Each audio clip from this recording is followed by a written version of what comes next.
What is the basis of the state creation that arose after the Russian Revolution? Of course, we are all familiar with communist teachings and believe that the Soviet Union was a communist creation.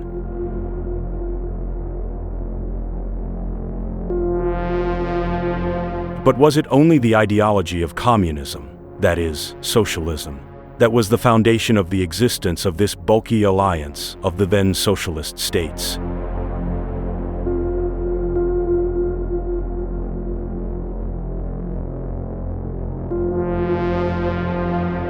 To be precise, when it comes to the ideology that grew out of communist teachings and later formed the Soviet Union, first of all, it is the Marxist doctrine that was spread throughout the world. The idea of Marxism took root among the working class, which, as such, in those times in a world that was still under monarchical restraints and imperialist wars, including the First World War,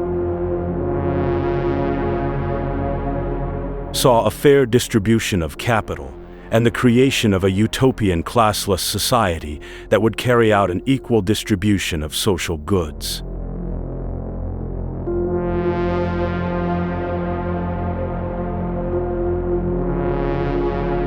The idea itself as such is very attractive, but its very realization in practice makes religion redundant, considering that the very creation of a classless society loses the meaning of the church as one of the classes of the society at that time, and the very meaning of God's hierarchy.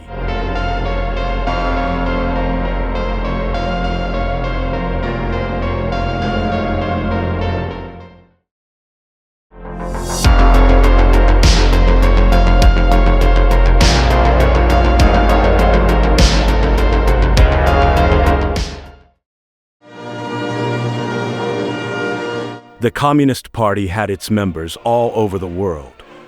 Many members of the party perished in the civil war in Spain, where Tito also participated, hence his nickname.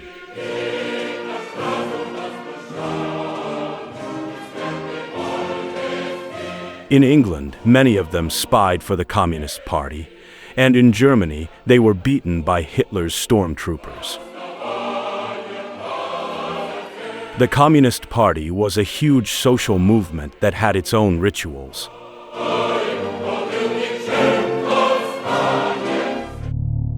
There was a certain mystique associated with being a member of the Communist Party, especially in the 1930s.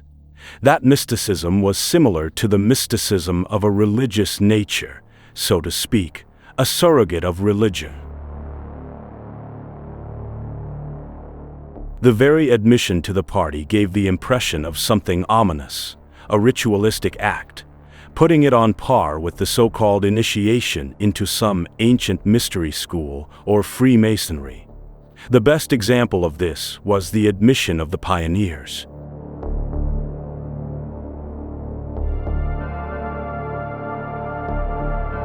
A deliberately encouraged religious drive towards the party was instilled in the young generations, aiming to form personalities who would replace the church with the party.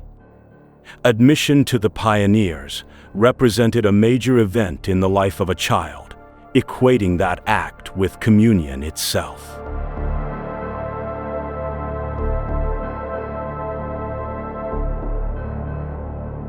In his oath of quasi-liturgical type, the pioneer pledged lifelong loyalty to the party, changing his loyalty to God.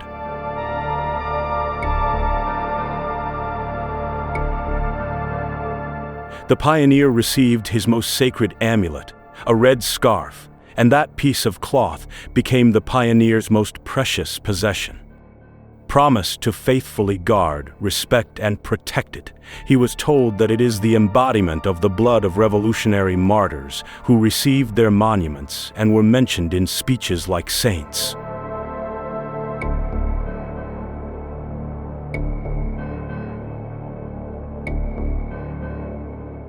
The headscarf that symbolizes blood is more or less associated with the blood symbolically hidden in wine during religious ceremonies. This fabric was intended for the little pioneer to serve as a religious relic, like a crucifix or a rosary.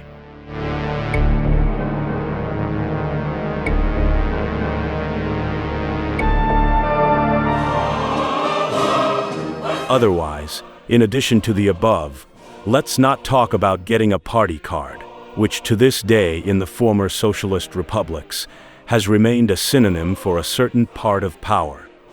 It remains for us to see what was actually the goal of that party or new religion disguised in new clothes.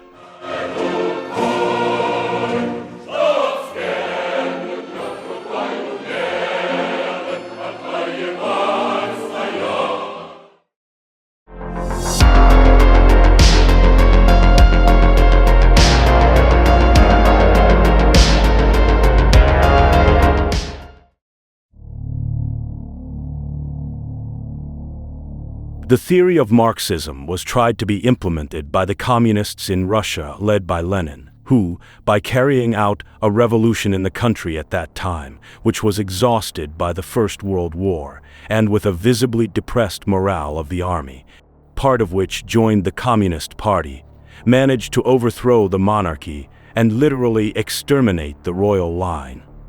Therefore, the official doctrine in Russia and other countries of the former Soviet Union was Marxist-Leninist.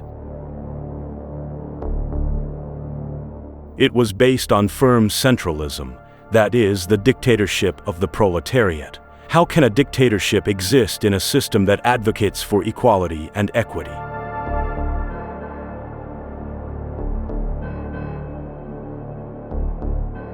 In its theoretical base, the dictatorship of the proletariat was supposed to be only a step towards the establishment of a socialist society of equal individuals.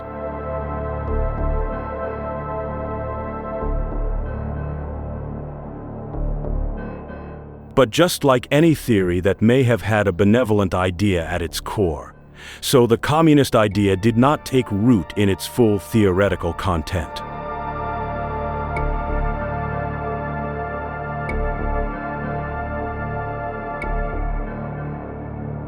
Why it almost always happens that the initial idea is replaced by human greed for power is not something we will deal with now.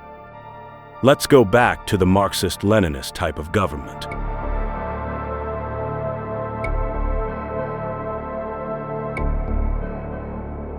Lenin's thought itself owes more to Bakunin than to Marx. Mikhail Alexandrovich Bakunin, one of the ideologues of the First International, that is, the International Workers' Association, which he joined in 1861.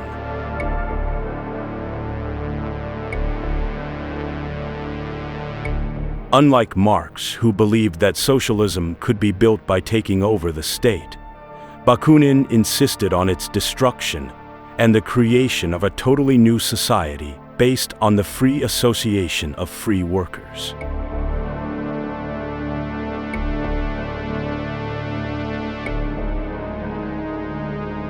Although he agreed with a large part of Marx's economic theory, he tended more towards some kind of anarchy, which created a division in the International itself between anarchists and Marxists.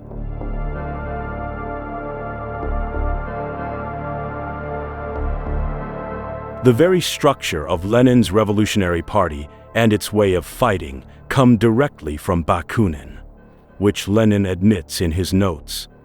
So, as we have already stated, for Bakunin, the revolutionary struggle itself was more extreme, cosmic, theological, and religious in its very nature.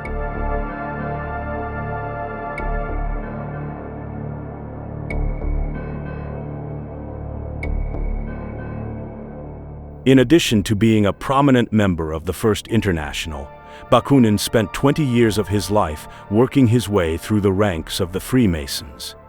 As a Freemason, he acquired a metaphysical philosophical framework for his social and political ideas.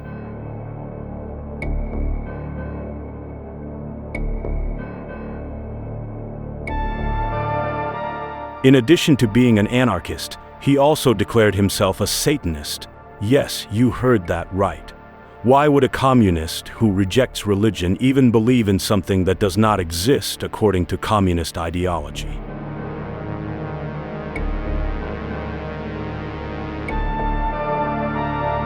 He saw Satan as the spiritual leader of revolutionaries, the true creator of human liberation.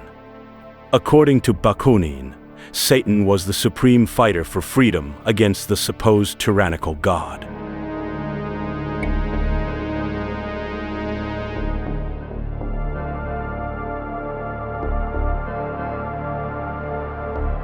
The church and the state were the tools of the oppressive Judeo-Christian God, and according to Bakunin's ideology, the moral and theological obligation was to oppose these institutions.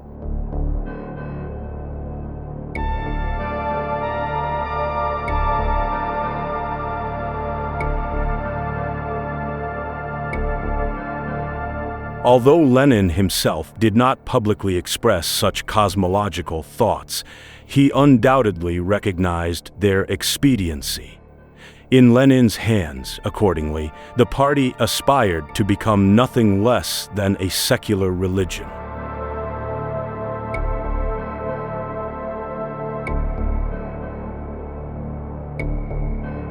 In an effort to reject the official religions, the Marxist-Leninist type of government tried to ironize for the sake of becoming a religion.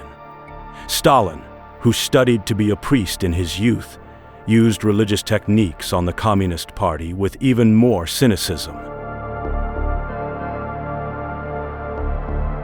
Lenin's funeral itself, directed by Stalin, became the stage of the religious significance of the new communist religion.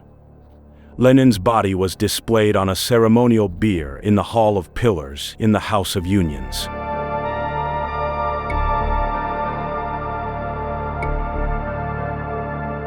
Mourning Lenin's body like some saint, tens of thousands of people lined up for 4 days in sub-zero temperatures just to get close to this new communist relic. The Second All-Union Congress of Soviets decided to elevate Lenin to a position akin to the divine.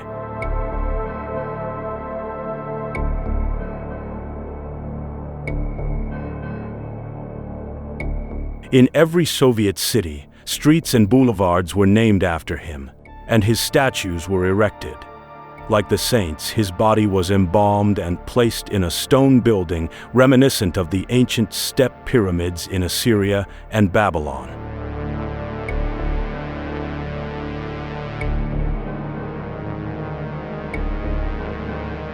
In addition to all this, the Marxist-Leninist doctrine still failed to impose its value system in the long term. This red faith did not offer an adequate response to the human aspiration to believe in a supreme being and life after death.